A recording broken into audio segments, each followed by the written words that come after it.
হাদির মতন পোলা ঘরে ঘরে হওয়া উচিত। এই দেশে আইন নাই, আর এই সব পেঁচাল পাইরা তুই আমি কিচ্ছু করতে পারুম না। ভাই 2টা চা দিয়েন। দোস্ত নতুন চাকরিতে জয়েন করছি, আজ সব খরচ আমার। ভাই বিলটা। বন্ধু আমার হাত বাড়ালো নিজের কথা ভুলে। ভাই আমি তো এই এলাকারই লোক, আমি মানিব্যাগটা ভুলে বাসায় রেখেছি।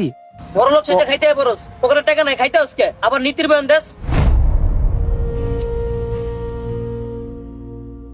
পকেট আমার শূন্য ছিল, ছিল না কিরে তোর কাছে টাকা ছিল? তুই তো কস নাই আমারে, তোর হাত না একদম খালি।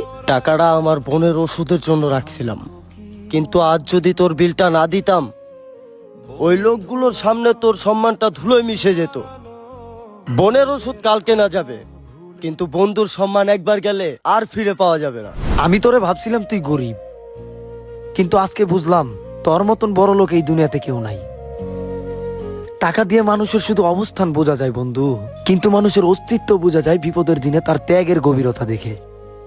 পকেট শূন্য হলে মানুষ চেনা যায়, আর পকেট ভারী হলে সমাজ চেনা যায়। পকেট আমার শূন্য ছিল, ছিল না কোনো পথ। সম্মানের ওই লড়াইটাতে ভাঙ্গ কি মোর